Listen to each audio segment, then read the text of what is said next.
Assalamualaikum warahmatullahi wabarakatuh. Nama saya Muhammad Ridwan Ihyan dengan NIM 240103040196 dari kelas 24 lokal C dengan tema video kali ini adalah observasi psikologi. Kenapa Bang? Karena ada tugas. Ya, ini adalah tugas video lagi. Ya, gitulah.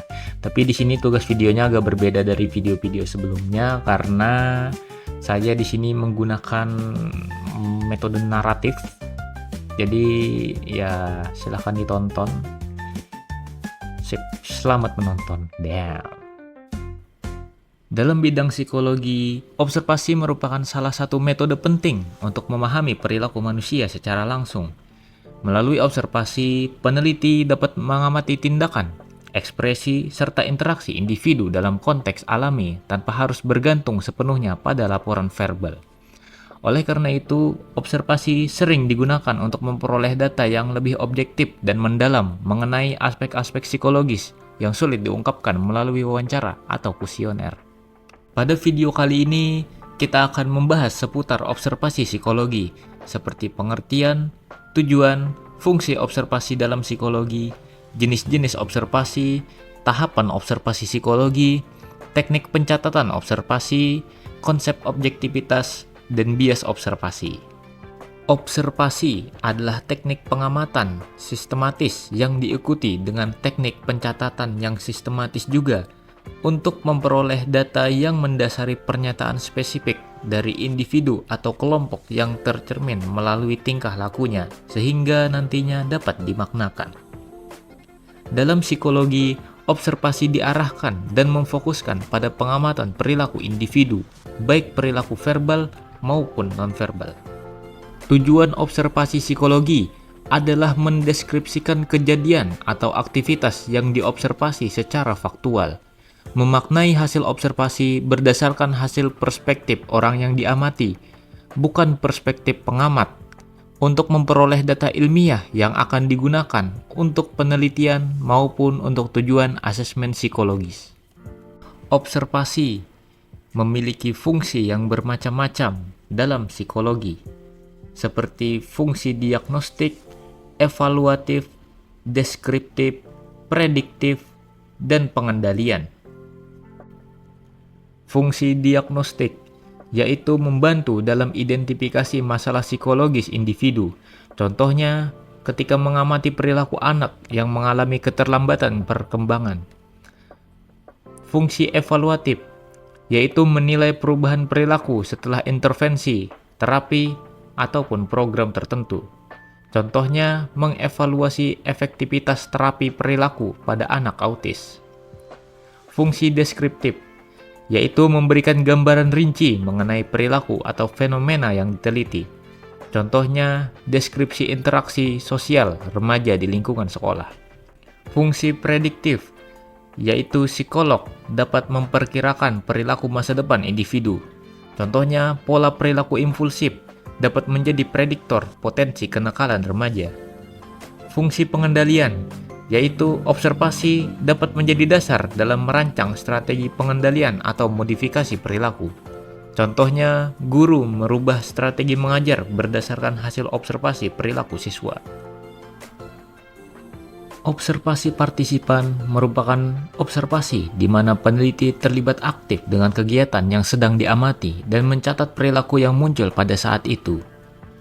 Peneliti ikut ambil bagian dalam konteks yang diamati, kemudian mencatat apa yang dilihatnya untuk mencari pola-pola dalam observasi tersebut.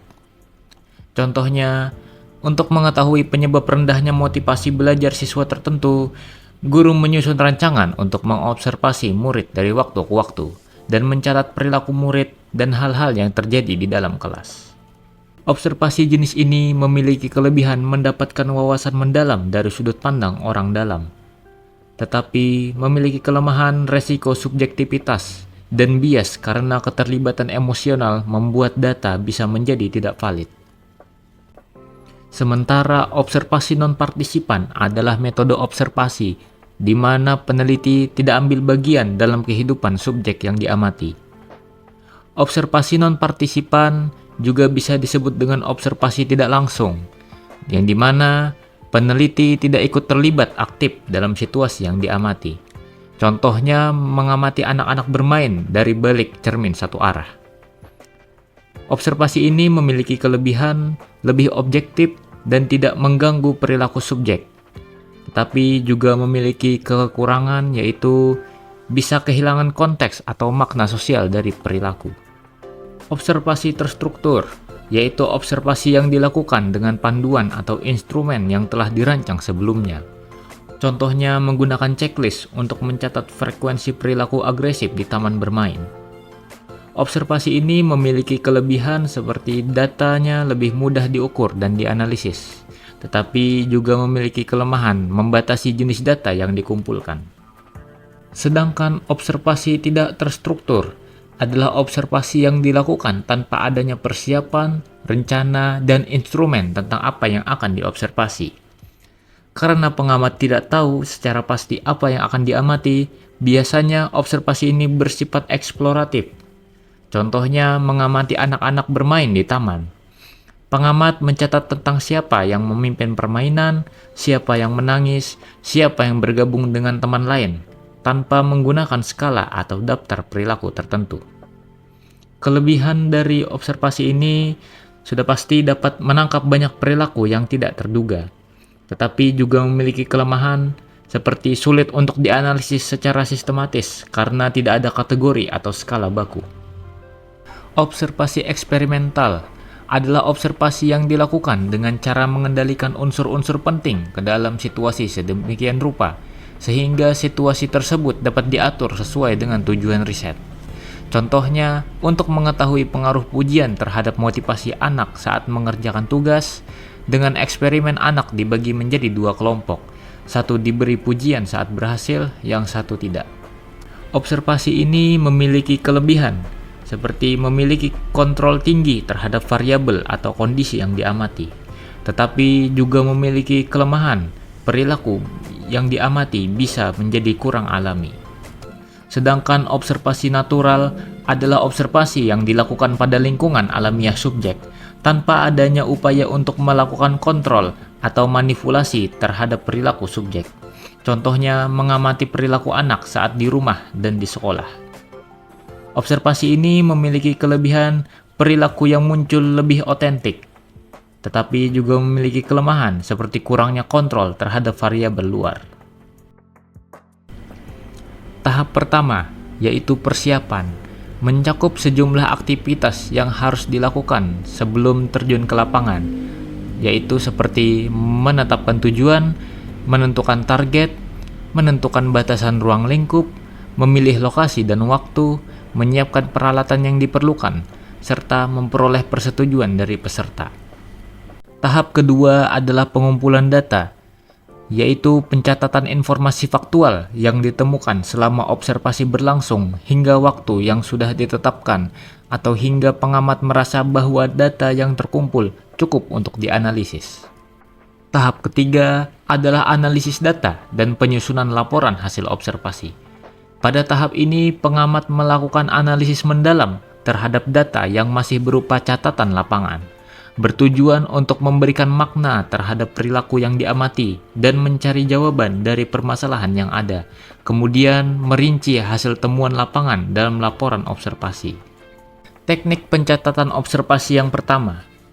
Checklist adalah salah satu metode pencatatan dalam observasi yang digunakan untuk menilai ada atau tidaknya suatu tingkah laku tertentu dalam suatu situasi. Bentuk checklist berupa daftar pernyataan mengenai tingkah laku yang diharapkan muncul, dengan tempat untuk menandainya kolom ya dan tidak. Contohnya checklist observasi perilaku siswa di dalam kelas.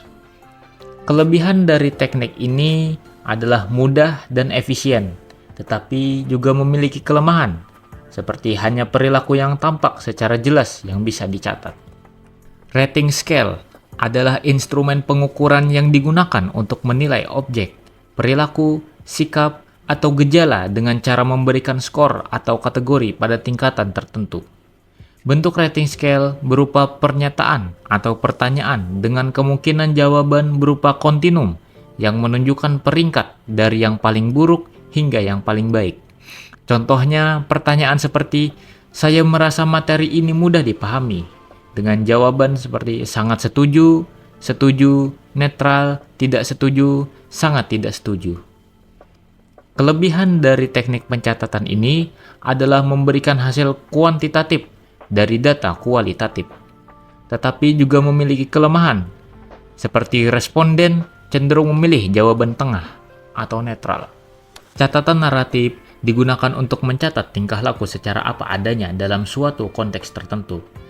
Pencatatan mencakup deskripsi atau gambaran tingkah laku secara keseluruhan dalam konteks tertentu dengan apa adanya.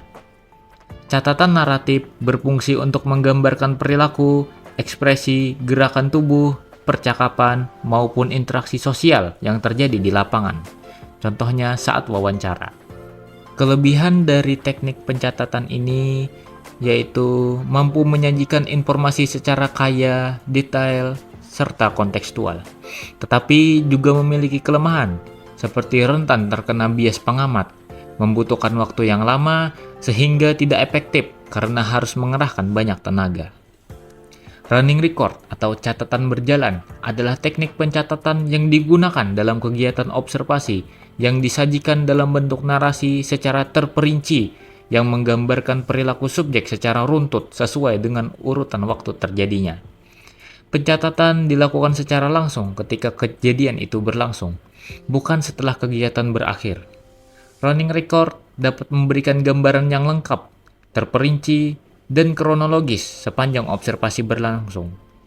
Contohnya, pukul 08.05, Andi memulai membaca halaman 1 dengan lancar. 08.07, mengulang kalimat sulit. 08.09, berhenti sejenak, bertanya kepada teman tentang arti kata korupsi. Kelebihan dari teknik pencatatan ini memberikan gambaran detail proses atau kronologi, bukan hanya hasil. Tetapi memiliki kelemahan, seperti data bisa menjadi sangat panjang. Metode time sampling ini mengarahkan pengamat untuk mempersempit perilaku yang diobservasi dengan mengobservasi target perilaku tertentu dan pada interval waktu tertentu pula. Pengamat tidak menuliskan semua perilaku yang terjadi secara terus-menerus. Apabila tingkah laku terjadi di luar waktu yang telah ditetapkan, maka tingkah laku tersebut diabaikan. Contohnya, ketika pengamat ingin mengobservasi perilaku anak ketika pembelajaran berlangsung dengan interval yang misalnya setiap 5 menit. Jadi, pengamat memantau setiap 5 menit apakah anak tersebut sedang melihat atau memperhatikan gurunya atau justru sedang melamun atau bermain dengan temannya. Kelebihan dari teknik pencatatan ini adalah efisien, mudah dilakukan, dan cocok untuk banyak subjek. Tetapi memiliki kelemahan, seperti perilaku di luar waktu pengamatan bisa terlewat. Event sampling adalah teknik observasi yang dilakukan dengan cara menunggu sampai muncul perilaku tertentu yang sudah ditentukan sebelumnya, kemudian mencatatnya.